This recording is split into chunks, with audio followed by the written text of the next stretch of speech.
kasus korupsi ini sudah dari dulu. Maksudnya, Bang? Antum kalau melihat berita, ada 100 lebih kepala daerah yang dipenjara. Bupati, wali kota, gubernur, menteri, itu jumlahnya banyak sekali.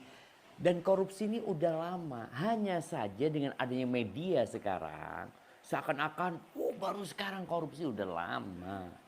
Ini penyakit lama. Makanya di Indonesia akhirnya didirikan yang namanya KPK. Itu untuk menghadapi kasus seperti ini. Apa sikap kita?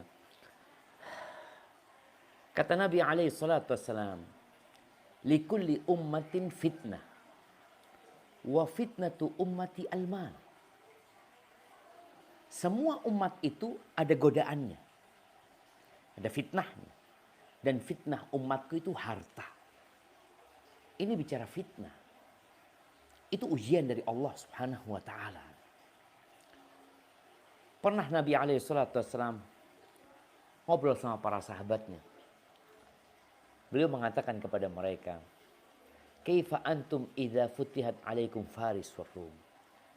Bagaimana sikap kalian apabila Persia dan Romawi itu ditaklukkan? Di mana akan ada harta yang berlimpah ruah. Itu godaan. Godaan tuh. Benar tuh. Kata Abdurrahman bin Auf, "Nakunu kama qala Allah." Ini kalau bicara idealnya, Abdurrahman mengatakan kita akan bersikap seperti yang Allah inginkan. Seperti yang Allah telah perintahkan. Itu kan idealnya kayak gitu. Ya, begitu. Dan semua orang insya Allah kepingin kayak gitu loh. Tapi kata Nabi SAW, awa ghaira dhalik. Atau enggak seperti itu sikap kalian. Apa sikapnya? Tatanafasun. Kalian akan bersaing. Antum lihat yang korupsi ini bukan orang miskin. Kalau orang miskin, anak butuh, anak mau makan. Enggak. Ini orang berduit tuh. Sudah kaya, Ustaz. Udah kaya raya. Kurang apa? Kekayaannya udah jangan ditanya. Dia untuk hidup ya. Iya. 7 turunan. 7 turunan, 7 turunan, 7 tanjakan, 7 kelokan. Udah cukup gitu loh dia. Tapi dia korupsi. Belum mungkin gara-gara istri-istrinya juga doyan koleksi tas cantik. Ya, tas itulah mahal. artinya sudah cukup. Itu cukup. Punya, tapi tadi masalahnya. Kalian akan bersaing. Kenapa orang kok jadi kepingin tas? Tas mewah, tas mahal. Kan dia ingin bersaing. Oke. Mungkinkah dia pakai tas itu sendirian di kamarnya keliling? Ngapain? Enggak kan. Dibawa. Dia kan ingin tunjukkan, dia ingin pamer. Makanya kalau Anda lihat kasus-kasus yang ditemukan itu karena pamer yang dilakukan oleh mereka. Iya, Ustaz. Kalau enggak kan enggak ketahuan mereka. Terus mereka kalau punya duit enggak dipamerkan buat apa? Buat apa? Ngapain gitu? Buat apa dia beli tas bagus kalau enggak dipamerkan? Mereka akan tersiksa. Maka akhirnya mereka memamerkan dan ketahuan. Oh ini gimana ini pejabat fulan. Seharusnya gaji enggak segitu tuh. Maka yang terjadi kata Nabi SAW, tatanafasun, kalian akan bersaing. Dan persaingan itu akan mengantarkan kepada tatahasadun. Kalian akan saling hasad. Saling iri, dengki. Dan ini yang terjadi. Setelah bersaing, iri, kemudian kalian tidak akan saling bertegur sapa. Lalu kalian akan saling membenci, saling bermusuhan. Padahal awalnya kawan ya. Awalnya kawan. Itulah, itu harta, itu fitnah harta. Harta ini memiliki efek samping yang buruk ya. Makanya kalau dikatakan kenapa mereka korupsi, tergoda dengan dunia. Padahal dunia ini nilainya tidak lebih dari bangkai kambing yang busuk. Sebagian orang itu kan selalu mengatakan hartaku ya. Sampai di pemerintah ini ada istilah apa? Laporan Kekayaan. Laporan kekayaan kan, seperti itu. Nabi SAW mengatakan, Yaqulu ibnu Adam, manusia ini mengatakan, Mali, hartaku, itu milikku, itu sertifikat atas namaku. Kata Nabi SAW, engkau tahu hartamu yang mana? Yang kau makan. Kemudian jadi kotoran, itu hartamu. Yang kau pakai.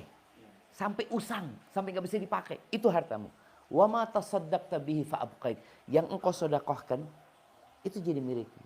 Itu yang sebenarnya harta. Sedangkan harta angka yang ada di rekening, tumpukan yang ada di brankas besi, fatarikuhu linnas, ditinggalkan buat orang gitu. Makanya kenapa orang ini sibuk cari harta yang mau ditinggal? Itu yang terjadi sama koruptor-koruptor ini. Sampai kadang kala puluhan miliar, ratusan miliar, triliunan. Mati ditinggal sama dia. Dan dia akan dihisap. Jadi fitnah dunia, ingin bersaing, ingin pamer, kemudian tentunya kurangnya iman kepada hari akhir. Orang yang beriman akan adanya hari pembalasan. Dia kalau mencuri itu kadang-kala milik satu orang. Dia curi. Urusannya kan mudah.